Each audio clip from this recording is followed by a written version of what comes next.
Hi, everyone. Welcome to Sail Forward 2024. We've got a special guest with us here today, Martin Kuppinger from KuppingerCole. Martin is a longtime industry analyst, luminary, expert, Martin.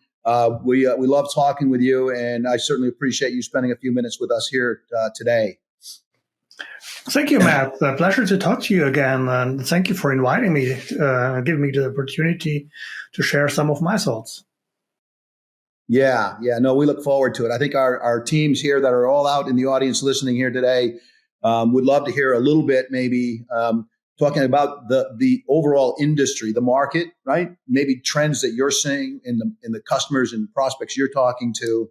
That would be a great place to start here today. Yeah. So a lot of things going on, and some are probably closer, some are probably a bit further away. So one of the things I think where we always can start with is the impact of AI. So AI, mostly called artificial intelligence, I personally like to see it as augmenting intelligence. It's something which is having a huge impact. You at SailPoint, you have solutions. When you look at your analytics that are powered by AI and ML. The generative AI thing, I think, also has a huge potential because it really can help end users and also the administrators performing tasks much better by getting the right information they need, getting advice on what to do. This is really the augmenting part, making people better, and this helps also addressing the skills gap. So that would be my number one. You surely also have some ideas around AI and IAM, I believe. Yeah. I mean, look, we've seen this coming for quite some time, as you know. We've had AI in our products, right, from about 2019. And so we've seen this coming. I think when you look at the challenge of identity security, right, as a mechanism to secure your enterprise, it quickly becomes too big to be able to keep up with it and properly secure your enterprise if you're doing it with the traditional method of hands-on keyboard, right? So it kind of becomes a very, very necessary technology to secure your enterprise. Yes, and the complexity is exactly the point. It helps you dealing with the complexity in a much better way. And so I'm very positive to see a lot of things happening there. So when I look at another very important sort of evolution, then this surely is the potential impact of decentralized identity. So this things in Europe, we have this discussion about the EUDI wallet, so the EU Decentralized Identity Wallet, where the European Union is driving initiatives. We see a lot of things happening also in the market around this. And I think this is also a very interesting thing because it can help us to solve some of the challenges around user onboarding, but also authentication and authorization in a much smarter manner than we can do today. So, and the interesting point is a lot of people think decentralized identity is disruptive. And yes, it is, because it enables us doing things in a different and better way. But it's not disruptive to our IAM stack that we have. Because at the end, it's just some proofs coming in. It's saying, this is Martin with his wallet. He can prove that he is Martin. We can improve the onboarding process. We can use this and probably get rid of some of the challenges we have with HR to IGA integration, doing things better. And So we should really think about that as something which can make IAM better. So that would be probably the bit further away trend, but one I also like. Yeah. Martin, I think, and I think you and I have talked about this in prior conversations, but it's very easy to get sucked into the way we used to do things. There's been a lot of talks about convergence of the swim lanes. But at the end of the day, we believe that what got us here will not get us to where we're going. And that with the emergence of AI, machine learning, deep learning, there's a much, much more efficient, productive, and secure way to handle some of the challenges that we've handled in the past, but also how we're going to handle these new challenges of these digital enterprises, which complicate things, as you know. Yeah, I could envision, for instance, having prompt books in generative AI that help us in application onboarding across the entire stack, which is one of these recurring challenges, specifically for the legacy side of applications.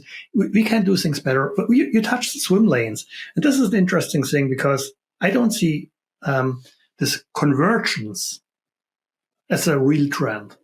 So I see, yes, there are vendors that deliver a broader set of integrated capabilities. There are others which are specialists that do one thing or a few things, but they do it at a very sort of a level of excellence. At least some of them, like SailPoint. And for me, it is, I'm in the IT industry for more than 3 decades now. I've seen a lot of unified approaches, and all of them became too complex and usually not good enough when it came to the devs, and sometimes also the brass, because they lacked features. And so I see that there's a need, and there's also sometimes a misconception. So when we introduced the idea of identity fabrics a couple of years ago, this concept never was and isn't about one solution that serves everything. It is about a comprehensive blueprint, about a unified perspective across all areas, across all types of identities, and then filling it with the right tools. So it's about understanding which are the common capabilities, which are specific capabilities, which services do you need, and which tools do deliver this. And this usually will be backed by a small set of tools at the core, plus several complementary solutions, such as IGA might be then the SailPoint part, and a special add-on might be what you got from ERP Maestro, so more the SAP and line of business, access control, application risk management. And this is the right way to think about it. So some things which are sometimes mentioned as a trend, I don't believe in. And convergence isn't what I see as an overarching trend. Yeah. So look, we couldn't agree with you more. You and I had a chance to speak just before our Navigate conference in this past October, and we shared a little bit with you about what we were going to announce. And and we don't believe traditional convergence solves the overall problems and challenges of the new modern enterprise. We like to talk about outcome convergence, these big problems and the new big problems, right, that are coming, to be able to challenge them with, as you said, some of the most important pieces, and not necessarily, I'll use the technical term, glom all this stuff together in a in next generation legacy is what we call it, right? That we want to avoid. I also like your focused approach on your taking on Keams, or the cloud infrastructure entitlement management piece, and on the privileged access management piece with your recent acquisition, because I think what you're doing, to my understanding as an analyst, is really you're adding, so to speak, the governance layers and the layers that help using and managing these tools in a controlled manner. And so really sort of increasing what you're doing, where your strengths is, in keeping control about the things, and implementing the governance and enforcing the controls, and adding the areas that pop up. So yes, we have this challenge that nowadays it's not just about humans accessing applications or servers when we look at privileged access management. It's also about a lot of services accessing resources in a very dynamic manner. We need new additional approaches here. But on the other hand, we need also a consistent governance approach. And this is, I think, a very smart thing you're doing here. Yeah, no, look, I think, for us, the thing we're really excited about is the platform itself, right? Atlas that we announced. And this idea, you talked a little bit about unification or unified, basically having a consolidated or unified data model that it becomes the receptacle, if you will, for all of this identity data to be able to do different things with it and solve different problems with it. And we think that right there, getting the foundation right, is so important to be able to do these things that are still coming down the pipe. And so we're excited about that, and excited to getting that out to market here in the coming year. Yeah. And I think this is a very important area, because at the end we have this, and this is I think very important also to see. We have this massive regulatory pressure these days on both sides of the pond. Yes. So we have in the US, we have new regulations coming up or having arrived already. In Europe, we have things like NIS2, so the next version of the critical infrastructure regulations, and many others. And I think this is also interesting, because at the end, all of these are about strengthening your cybersecurity posture, which includes strengthening your sort of identity management posture. And what is, from my perspective, extremely important here is that everyone, I think, knows that identity management is one of the things that are essential, because it's about, at the end, who can access what, who is accessing what. So also this more this monitoring perspective. And so we need, for each and every of these regulations, we need to get better in identity management. And this right now doesn't only affect a few industries and a few large organizations. When we look at the European critical infrastructure regulations, sometimes organizations starting with 50 employees might already be affected by that. And a lot of industries are in, a lot of manufacturing is in, utilities, etc., etc. And that means at the end of the day, there will be a huge demand in many areas around cybersecurity, including identity and access management, or for identity security, when we take this term, coming up. But this is definitely also one thing which is in some way it's trending. And what also is interesting, for instance, in Europe, and that's, I think, not known by many. So one of the things is, for instance, that the C-level, the board, becomes personally liable if they make major mistakes around the critical infrastructure regulation. So your manager insurance, your liability insurance, will not help you. Even that is there, and this will drive the market. Yeah, Martin. I mean, this is I'm hugely appreciative of us getting a chance to talk about this, because this I do believe one of the biggest challenges we continue to have is educating the marketplace. I think most companies think about cybersecurity and enterprise security traditionally from an outside in, with a firewall and endpoint, and then maybe they think about the network security. And when they think about the whole comprehensive cybersecurity of their enterprise, they're still lagging and not fully understanding just how important identity security is. And I see this often in many of the customers, prospects I talk with.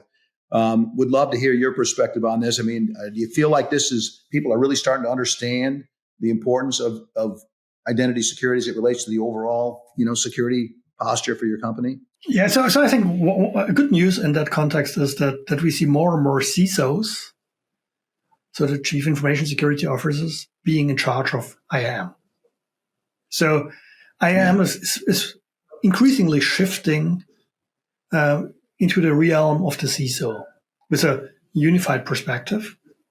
And I think this is important, because it means we're breaking, or we are at least changing the silos from IAM being more on the infrastructure side historically, frequently, so it's really shifting into this realm. The other part of that is when I do talks about zero trust, and yes, zero trust isn't the most hyped term anymore, but I think it's still important as a concept. It's still very valid. Makes sense. And maybe look at zero trust. So what does it mean? And where does it start? It starts with Martin, me, the identity being authenticated, using a device, so device and identity integration, to go over a network, which might be not that relevant, because usually I use TLS or a VPN or so. So I go end to end. So more important is it Martin? Is he using a device that he has been used before? And then I access a service, which is about then the service authentication, the authorization. And authorization with all the policy stuff is at the core, the very core of the zero trust architecture. So when we look at this, then zero trust is very, very much about identity security, far more than about network security or something else. I think this way, when you look at the story the right way, then it is very evident that identity security must be, and it's increasingly understood from what I see, must be at the very core of cybersecurity. Yeah, I obviously I feel the same way. I think people are starting to understand it. I think these things you talked about earlier around regulation, I think that is really going to accelerate people's need to know and understand exactly how this plays out.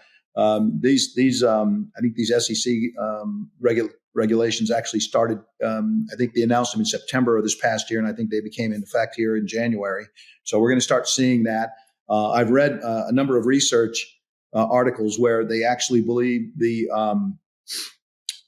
budgets are raised this year, upwards of 25% in cybersecurity, to be able to deal with these kind of additional expenditure, if you will, to ensure breaches are not occurring in the enterprise. Yes, it may be a bit delayed, the budget, but at the end of the day, latest when the first fines are raised, when the first organizations get in trouble, then it will happen, or when the audits take place. And I think it's so interesting to see, as well in the US as in Europe, the transition period between releasing the regulation and becoming it effective becomes extremely short. So in the EU in the past, we frequently had then whatever 1 or 2 years to implement. This is not the case anymore. Yeah, that will drive the industry. Yeah, I mean the language. The language they announced here in the U.S. says you've got to announce 4 days after a breach. I mean, and I think you've got a little bit of a wiggle room there, where if it's deemed to be a security risk by announcing it that quick, you've got some mechanisms to actually delay it a little bit, but you've got to announce it if you're a publicly traded company in your SEC documents, and everybody knows. Yeah, and in Europe we also have extremely short notification periods for that. It's interesting, and I think this is at the end it helps us doing things better. And identity security is at the very core. And yes, what you're doing at SailPoint has a very central place in that journey. Yeah, we like to think so. And look, I will just say in closing here, being able to have these kind of conversations with you, share your insights with our teams, really helpful, right? Our teams are building product, but they're also delivering product, and they're trying to help people solve their identity security problems, and certainly getting your perspective is helpful to all of them, and I'm hugely appreciate you spending time with us. Thank you for inviting me, and all of you listening to this. Yep. Enjoy the conference and enjoy the event. Thank you, Martin. Thank you, Matt.